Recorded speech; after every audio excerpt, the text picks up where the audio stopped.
أعوذ بالله من الشيطان الرجيم بسم الله الرحمن الرحيم الحمد لله رب العالمين والصلاة والسلام على عبده ورسوله محمد وعلى آله وصحبه وتابعهم أجمعين. Айтып кетуімізше, Бәдір соғышына қадар Пейғамбар саллаллаху алейхи вассалам 8 түркім сахабасын жібері шушы мүшриклерге қаршы харби шығышларға деп еттік. Шуның бірсінде мүшриклер зор караван білән Шамға сәуде эшләре белән китеп баралар. Һәм инде мусульманнардан качып китәләр. Бу караван чынлап та бик нык бай була, чөнки мөшрикләр мусульманнарның кулган, үзләренең илләреннән кулган мусульманнарның әйберләрен үзләштереп, шушында сәүдә итәргә алып киткән булалар. Һәм Расулуллаһ саллаллаһу алейхи вассалам ике сахабасын җибәрә, шушы караванның кайтар вакыты җиткәч, аларны күзәтү турында. Шуның турында аларга Пәйгамбәр саллаллаһу алейхи вассаламга хәбәр биреп тору өчен. Һәм Аллаһ илчесе саллаллаһу алейхи вассалам үзе белән анда төрлечә әйтәләр, инде 312 булган дип әйтәләр, 314, 313 яисә 317 дип әйтәләр. Сахабасын алып, ул инде аларга рөхсәт сайлау иреге биргән була. Кем теләсә шул гына барсын дип. Һәм инде шушылар арасының күбрәк өлешен ансарлар тәшкил иткән булалар.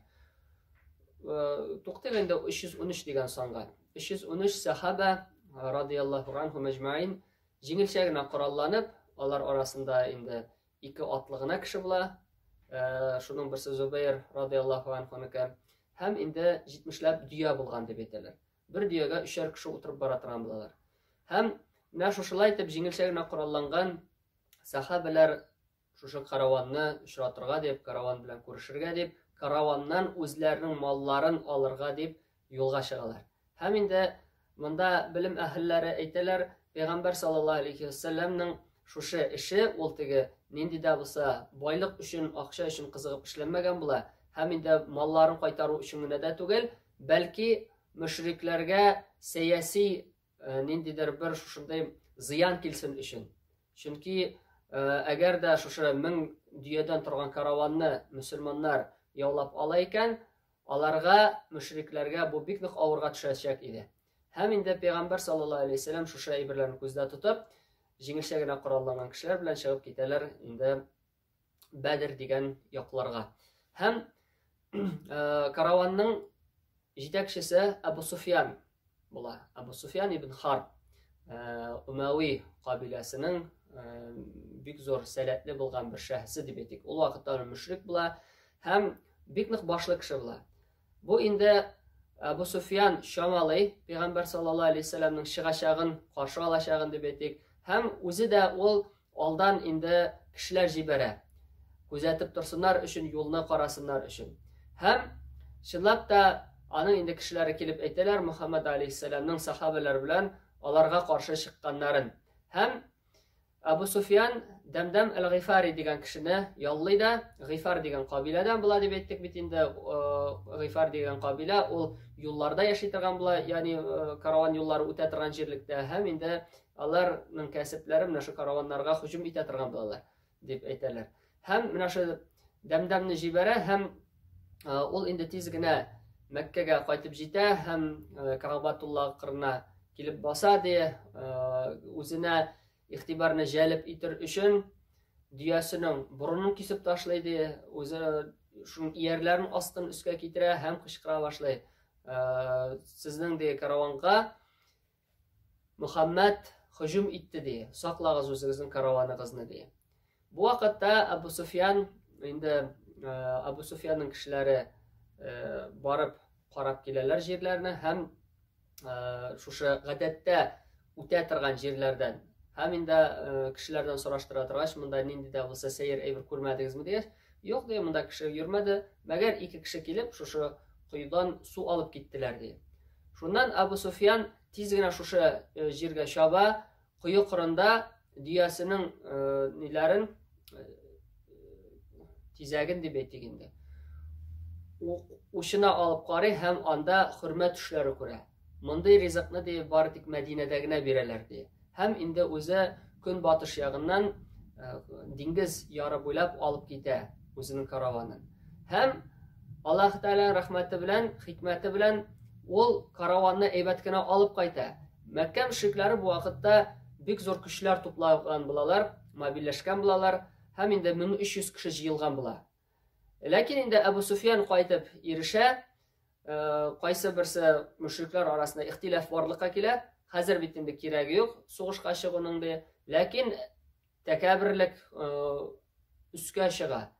Әбу Җәһл йөзендә. Әбу Җәһл әйтә, юк ди, без әлбәттә барачакбыз. Анда ди, мөселманнарга каршы сугышачакбыз, аларны җиңәчәкбез, бер атна буе җырлап биеп ишәчәкбез ди, һәм безнең турында бөтен гарәпләр билер ди. Ягъни безнең дәрәҗәбез шулай итеп күтәрелеп китер ди. Менә аның инде дәрәҗә турында күз аллау шулайрак була. Һәм 1300 кеше җыелган иде дип әйттек бит инде. Бер Ибн Шурайк дигән кеше үзенең кабиләсен 300 кешене алып китә. Үзенең һәм аларның шушы эше бик дөрес икәнлеген соңыннан вакыт күрсәтә. Һәм 1000 кешелек гаскәр мөселманнарга каршы сугышырга дип, Пәйгамбәрбез саллаллаһу алейһи вәсәлләмнең үзенә каршы сугышырга дип, шушындай куштырнаклар эчендә батырлар инде юлга чыгалар. Пәйгамбәр саллаллаһу алейһи вәсәлләмгә әлбәттә бу хәбәрләр килеп ирешә, караванның киткәнлеге дә, һәм инде Мәккә мөшрикләренең дә аларга каршы чыкканлыгы да килеп ирешә. Һәм Аллаһ илчесе саллаллаһу алейһи вәсәлләм җыелыш җыя, шура җыя, шунда инде киңәш бирегез миңа кешеләр ди. Абу Бәкр радиллаһу анһу торып баса, яхшы сүзләр әйтә, шушы сугышка чыгырга кирәк икәнлеген, мөшрикләргә каршы торырга кирәклеген җиткерә. Пәйгамбәр саллаллаһу алейһи вәсәлләм аңа хәерле дуга кыла, утыра. Соңыннан Гомәр радиллаһу анһу торып баса, сөйли шул ук сүзләрне. Пәйгамбәр саллаллаһу алейһи вәсәлләм аңа да рәхмәт сүзләрен әйтә, яхшы сүзләр әйтә. Соңыннан тагын бер мухаҗир торып баса, үзенең сүзләрен әйтә. Һәм хикмәт менә бу өчесе дә мухаҗирләр булалар. Аларның чынлап та алар бу мөшрикләргә каршы чыгуга бик нык кызыксынган булалар. Чөнки беренчедән мөшрикләр аларны ничә еллар буе, 13 ел буе эзәрлекләделәр, кысрыкладылар, аларга каршы сугыштылар, аларны җәзаладылар. Икенчедән мөселманнарның бөтен маллары шунда дип әйтсәк тә була. Һәм инде чынлап та булар мухаҗирләр радиллаһу анһум мәҗмәин, алар инде беренче чиратта бик нык кызыксыналар иде шушы очрашу турында. Ләкин Пәйгамбәр саллаллаһу алейһи вәсәлләм туктамый, киңәш бирегез миңа кешеләр ди. Һәм Саъд ибн Муаз радиллаһу анһу торып баса. Ул ансар була. Аллаһ илчесе саллаллаһу алейһи вәсәлләм, минем аңлау буенча син безнең сүзне көтәсең ди. Ансарларның килешү буенча бит тура алар Мәдинәдә Пәйгамбәр саллаллаһу алейһи вәсәлләмне якларга тиешләр иде. Бунда уже Мәдинәдән чыгып киткән булалар.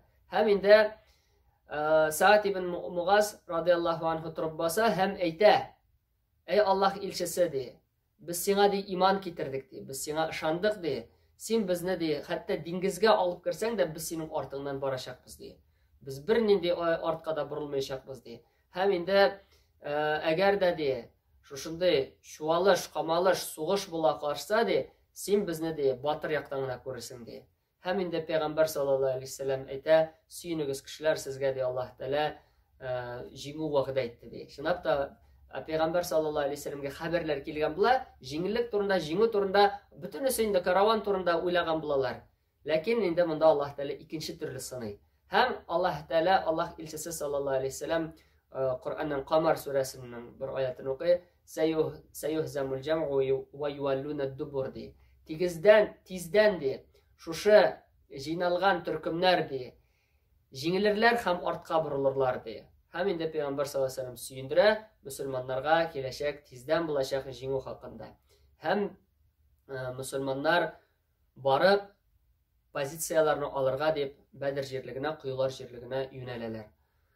Шушы сугышның, шушы камалышның нәрсә, ничек дәвам иткәнен, ничек булганын һәм нәрсә белән төгәлләнгәнен иншалла киләсе дәрестән белеп китербез. Аллаһ Раббыбыз һәр барчаларыбызга ныклы иман, тәүфыйк, һидаят, истиқамәтләрен насыйп эйләсен.